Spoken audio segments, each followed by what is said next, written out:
Hello everyone, welcome to the Ichimoku charts.com daily analysis for the S&P 500 for Thursday, September 26th, 2013.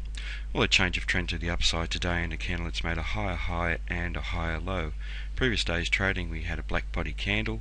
Today momentum in net terms has shifted back towards the buyers, with this having a white body candle. It means that the buyers have made an amount of net bullish progress on the day between the open and the close, as opposed to the sellers making bearish progress for the previous day's trading. If we look at the consecutive black candles for the past 5 trading days, it did suggest that there was quite some bearishness in this market, but yesterday we noted that the window had the opportunity to provide strong support to this market, and that's exactly what we've seen here. We've seen the buyers come back into this market under the influence of that window, and that window moving forward has the opportunity to act as an area of continued support for this market. We also have strong support at 1687, and then just down below there, down around the Tenkan Sen. Now, even though this candle has changed trend and we have a white body candle, we have had some very substantial price rejection from above the round number 1700, and it is important because the market has failed to close up above there. What we're looking for here is similar activity to what we saw a couple of weeks ago.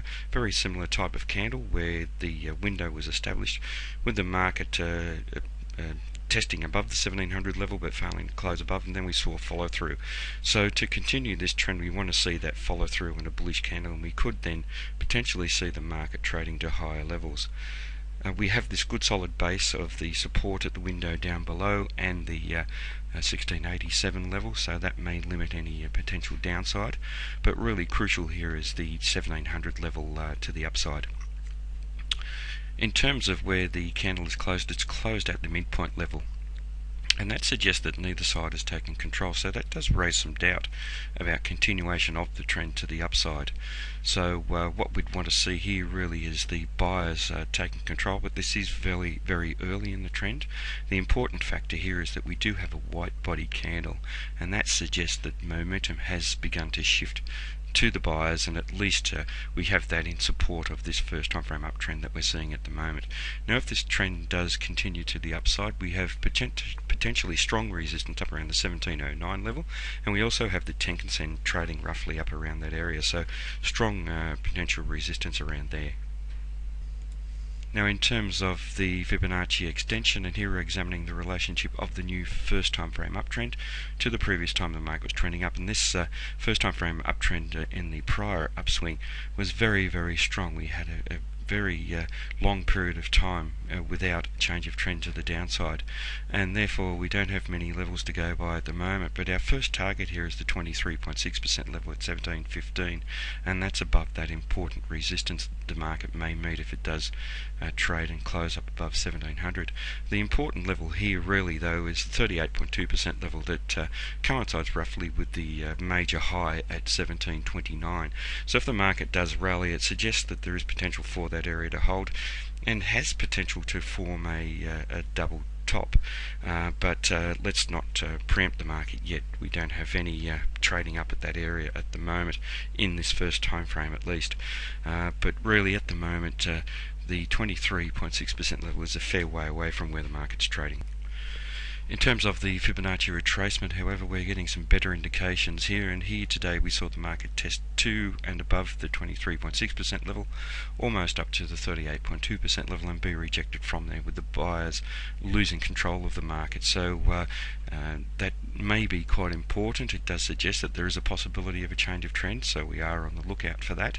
So the low of the current candle will be very, very important, and the swing low support here at the previous candle around 1691 may be important. The important thing here though in the short-term dynamics in this candle, as I've mentioned, is that the sellers really aren't strong in this market. It's all about the lack of strength from the buyers.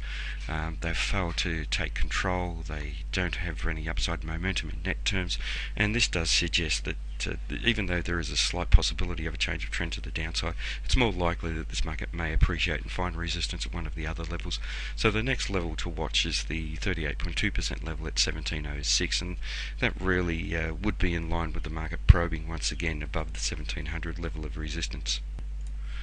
Now in terms of Ichimoku, obviously a bullish market in the long-term time frame with the market trading up above the cloud, and also a bullish market in the medium-term time frame with the market trading above the Kijun-sen, the pink line. That Kijun-sen is still pointing flat, so there's still a possibility that price action could be attracted back towards there, but with this solid base of support at the window and the area at 1687, it's likely that the market may not be trading down there in the near future. But we do still need to watch that area for a possible breakout. If we have a breakout and a bearish close down below there, we could quickly see the market testing down here to lower levels, and it's firstly down to the 1678 level at the Kijun-sen, and then down around this other window that was open in the top of the cloud around 1671. In terms of the Tenkan-sen, the market is trading below the Tenkan-sen, the green line here, so we have a bearish market in the short-term time frame. And if this market does rally, as I've already mentioned, very solid resistance around the Tenkan-sen and this previous swing high around 1709. So really for tomorrow's trading, a lot depends on how the market reacts to the 1700 level once again. We've now traded above there on the previous three occasions for the previous three candles and been strongly rejected from there. If we see a strong bullish close up above there, we could quickly test to 1709, but just as important is the window below and the area at 1687 just below the window. A bearish close down below there could see the market trading sharply lower.